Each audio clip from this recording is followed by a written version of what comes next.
What are you doing in my swamp?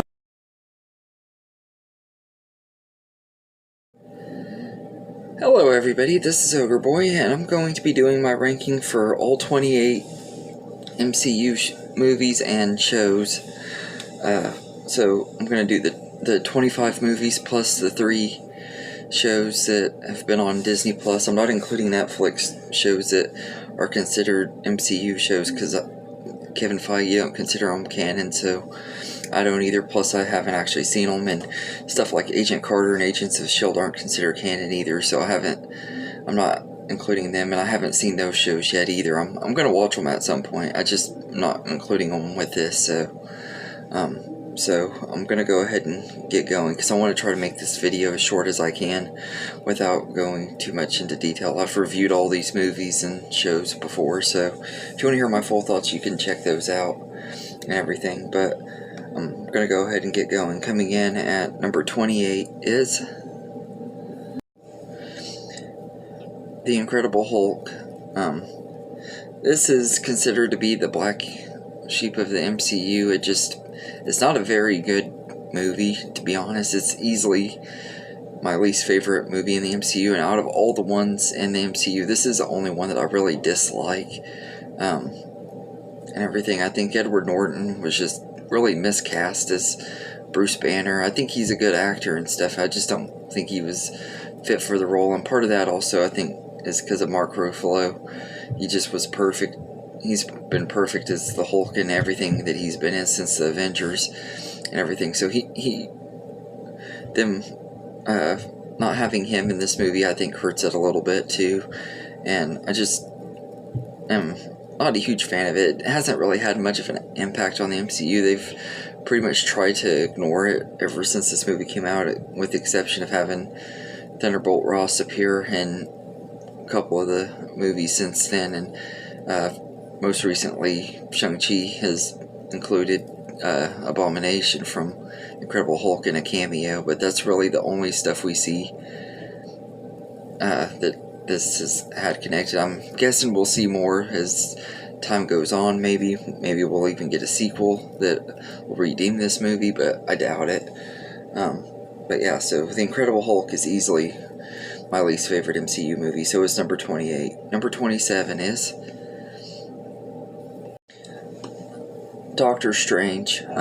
Now, this movie isn't really like The Incredible Hulk, where I would say it's an absolute garbage movie or terrible or anything, but it isn't one of my favorites. I've always just, every time I watch it, I just find myself really bored through most of it. It's really slow paced and stuff, and I do like the character of Stephen Strange, but I think he's better in the Avengers movies, or even his like small role in Thor Ragnarok and everything. I think he's better when he's with the team and stuff, if that makes sense, or interacting with other Avengers. He just hasn't really made it into his own yet for me, but I'm hoping that maybe by the time we get to in the Multiverse of Madness, he'll be much better in that movie and everything. But I think this one is okay. It has some good moments though, and it has some really good visual effects and stuff. Like the CGI and stuff in here is really good and stuff. It looks really, really great. So it is a really good movie. It just isn't one of my most favorites and everything. So it's easily my second least favorite, but it's still a huge step up from The Incredible Hulk. So Doctor Strange is number 27, and number 26 is Captain Marvel. This is one that I know a lot of people absolutely hate this movie. I don't really think it's even that bad. It's not even really a bad movie. It just is kind of bland. Really the best things about this is the chemistry between Brie Larson and Samuel Jackson. They work really, really well off of each other, and they have really great chemistry and everything. I think that Captain Marvel's a likable enough character. I'm hoping we get to see more of her in the upcoming sequel, The Marvels, which I think it sucks that she's not getting her own solo sequel. She's going to be teaming up with other characters, but hopefully that movie will at least let her have some more time to shine and maybe make her own and everything. In this movie, most of the time she doesn't even know her powers and know everything that's going on, so I'm curious to see what they do with the sequel that's set all these years later and everything. But I do like what we've gotten so far. I think it is entertaining and everything. It could have been a lot better. Could have been a lot worse too. Like I said, it's definitely not on the same level of bad as The Incredible Hulk, but none of the MCU movies are that bad. Pretty much after Incredible Hulk, all of them I can at least find some enjoyment in and everything. And this one is okay. It's just not super great either though. But yeah, Captain Marvel is number 26, and number 25 is AntMan and the Wasp. I was way too high for this movie when it first came out. I was like really hyped for it, and I was like, I don't know why I was. I really loved the first one a lot, and I guess that I was expecting a lot more out of this. Plus, being right after Infinity War and Black Panther and everything, I guess that was part of it too. Plus, Ragnarok had came out right before Black Panther, so the MCU was really on a roll and stuff. And this one was just a more scaled back, smaller scale story and everything. And I really enjoy it. I felt like it could have been a little bit better, but it's not necessarily a bad movie. It's a fun little small scale movie and everything. No pun intended, but it's really funny at times, and it has a good villain with I think her name's Ghost. She's a pretty good villain and everything. I love how like she's relatable and stuff and everything. So this is a pretty decent sequel. It just didn't quite live up to the hype for me. I was probably the only person that was really that super pumped for it for some reason. Anyway, I don't know why I was, because I mean it's not like the first one's one of my most favorites, but I've always felt like the first one is underrated, and this one is too, to an extent though. I can't deny that this one is kind of underrated itself. But so Ant-Man and the Wasp is number 25, and number 24 is Ant-Man. Like I said, the first one's not one of my most favorites either. It's not, but it's not bad at all. It's just one of the ones that I feel is kind of mediocre. But pretty much after this, all the ones after this are ones I really enjoy and everything. But I do think Ant-Man is an okay movie. It just isn't one of my most favorites. But it does have a lot of fun moments in here and stuff, and especially like the bathtub scene. I always have a blast with that, and when they're fighting on, him and Yellow Jacket are fighting on the Thomas the Tank Engine. I love that scene. I think that's awesome and everything, and it's a really good movie.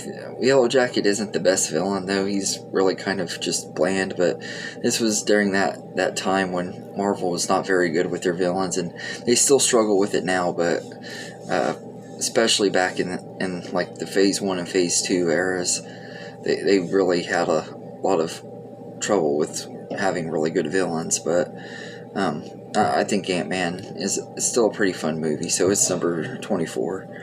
And number 23 is Captain America, the First Avenger. So pretty much from this one up, these are all movies that I really like a lot and everything. But I absolutely love this one. It was a really great introduction to Steve Rogers and Bucky Barnes.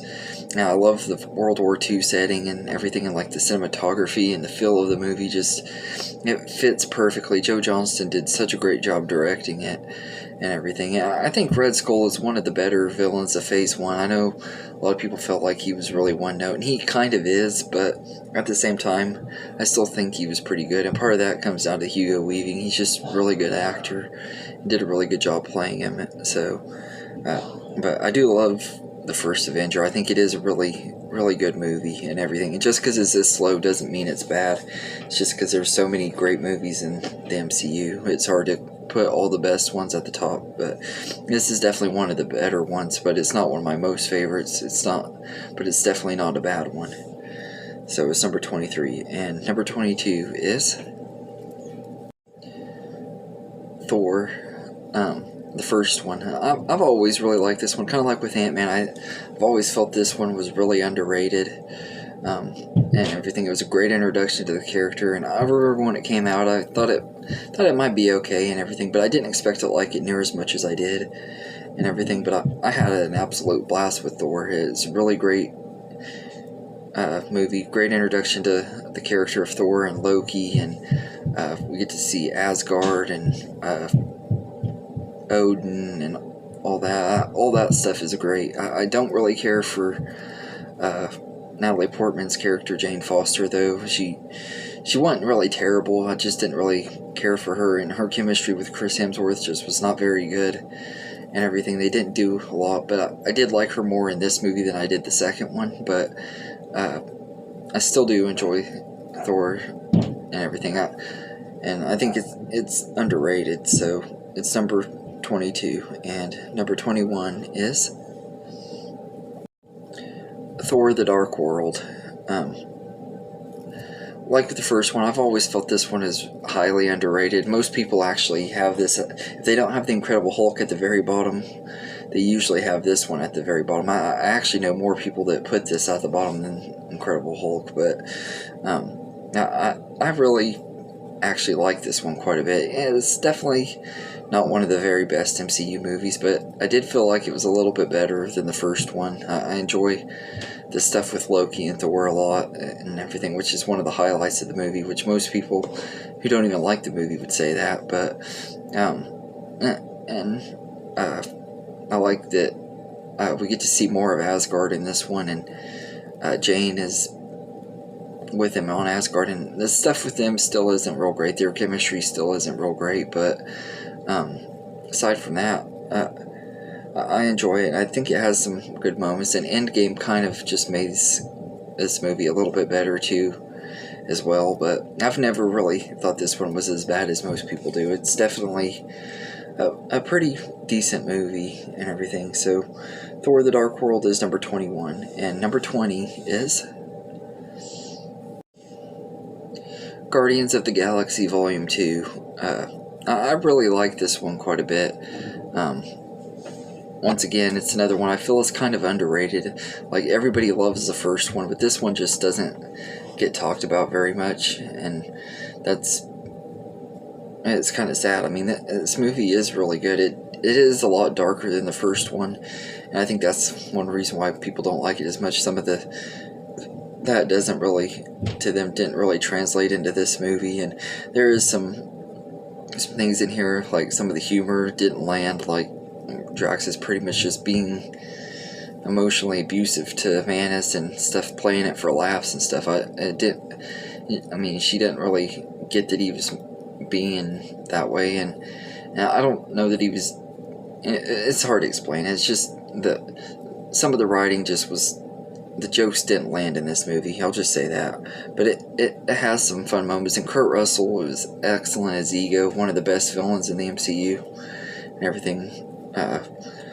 And so I can't really deny that this is still a really fun movie. There's just a lot of other ones that I like more than it, but it's not necessarily a bad one. So it's number 20, and number 19 is Iron Man 2, another one that I feel is really underrated. Pretty much, you could say that from AntMan up to this one, all these were ones that I've said are underrated. But I love Iron Man 2. I think it's a really, really great movie. It did have a little bit too many plot lines. They were trying to set up the Avengers, doing the stuff with Tony dying and having his drinking problem and all that. So I can understand the criticism. So it did have a lot of stuff going on and everything. They were trying to set up future movies way too much in this, but we do get those movies, and it does pay off and stuff. And plus, this is one we got introduced to Black Widow in, which is a highlight for me because I absolutely love Black Widow and everything. Although she's been better in every single movie since then than this one. This is probably my least favorite performance of Scarlett Johansson as a character, but it was still great getting to see where she started out in the MCU, and I love this movie and everything. It is a lot of fun. It's definitely not near as bad as people say it is. The villains are pretty one note though, especially Whiplash. He could have been written a lot better and done a lot better, but all in all, I think Iron Man 2 is a pretty good movie, and doesn't get the credit it deserves. So it's number 19, and number 18 is The Falcon and the Winter Soldier. This is a really good show that was on Disney Plus. I consider it more of a mini series than a full-fledged TV show because they haven't announced a season 2. I think there's been hints that there could be one, but it doesn't mean there will be, because I heard they're working on a new Captain America movie with Falcon as Captain America, which I really hope he gets his own movie trilogy. That would be awesome. But this is a really good, like, in-between story for them and everything. And I wasn't really a fan of Bucky and everything because of stuff in Civil War and stuff. I was like, because they never gave him a redemption arc enough to make him really deserve it. But this movie, or this show, I keep wanting to say movie, sorry, this show really was able to redeem him and everything, and now I actually really like Bucky. I wouldn't say he's one of my favorite characters, but I do like him now, and I like that they have somewhat already started his redemption, and he has a long way to go, but I love, like, his character arc and stuff, and like how he's struggling, dealing with all the stuff that he had to do that he couldn't control himself on. It just makes him really, really well-written character, and Falcon has always been one of my favorite characters. So when Steve Rogers gave him that shield at the end of Endgame, I was like really excited because for him to take over the mantle and stuff. And then we get to this movie and he just gives it, or show, I'm sorry, just gives the shield away and everything. I was ticked off and everything, but as the show progressed and he started realizing he made the mistake and he finally took it and everything, I loved it. And that last episode when you see him in the costume for the first time, it's just awesome. And I can't wait to see what they do with him as Captain America and everything, because I've always loved Falcon and always thought he was an underrated character. Like, people just talk about him as Captain America's sidekick, and now that he's actually going to be Captain America is awesome to me and everything. I can't wait to see what they do with Falcon. So, but yeah, this is really, really good show and everything. So it's number 18, and number 17 is Loki. This is another show that was on Disney Plus, and this one's actually a TV show because it's getting a second season. But I absolutely love Loki. I think it was really, really entertaining and everything. It did kind of start off a little slow. It took a couple episodes for me to really, really get into it, but I absolutely loved it. Once it got going and everything, it was a lot of fun, and getting to see like all these alternate versions of Loki was awesome. It pretty much sets up the multiverse, and is probably going to be one of the big reasons why the multiverse first crashes and opens in Spider-Man No Way Home. Although it's not the only reason, of course, because if you've seen the trailer, you know. But I'm really excited to see where this show leads into other movies in the MCU and what happens in the next season and everything. This was a really, really entertaining show and everything. So I can't wait to see what comes next. So Loki is number 17, and number 16 is Captain America: The Winter Soldier. Another one that most people would consider to be the best MCU movie. I know a lot of people that have said that it's their favorite, and I can completely get it. It is a really, really good movie. It has some of the best action in the MCU and everything, a lot of hand-to-hand combat and stuff, and really good story. One of Chris Evans' best performances as a character, if not his best performance as a character. And I absolutely love Scarlett Johansson here, although this ain't my favorite performance of her as a character, but she's still really great in this, and Samuel Jackson's great in here, and it has a lot of really good moments. I remember the first time I watched it, and they revealed that Bucky was the Winter Soldier and stuff. I was like completely in shock and everything, because I didn't know anything about the characters, so it took me by surprise and everything, because I wasn't that familiar with the comics. I had read a few Captain America comics as a kid, but never really read that many of them and stuff. I actually had some storybooks though with Captain America too, but none of them had Bucky as the Winter Soldier in them, so it totally took me by surprise. And I absolutely love this movie and everything. I can completely get why people say it's their favorite, though. It is a really great one. So Captain America the Winter Soldier is number 16. And number 15 is Iron Man 3. This is another one that is very underrated.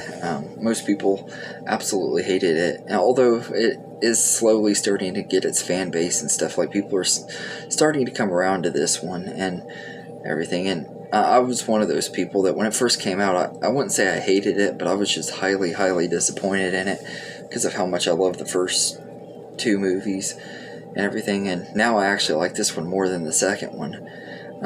But it has a lot of fun moments, especially with Tony and Harley, and I like that he has to be out of the suit throughout most of the movie because of the problems and stuff. And Ben Kingsley in here, when that Mandarin twist ticked off a lot of people, and I was mad when I first saw it too. I was like, man, this is bullcrap. He's supposed to be this really awesome villain and stuff, and turned out that he was just an actor and everything. But I've come to embrace it, especially after seeing Shang-Chi. I'm betting this movie's going to be even more fun to rewatch after that and everything. And I do get a kick out of him. Like, Ben Kingsley is hilarious in this movie, and he was hilarious in Shang-Chi as well. But yeah, so Iron Man 3 is number 15, and number 14 is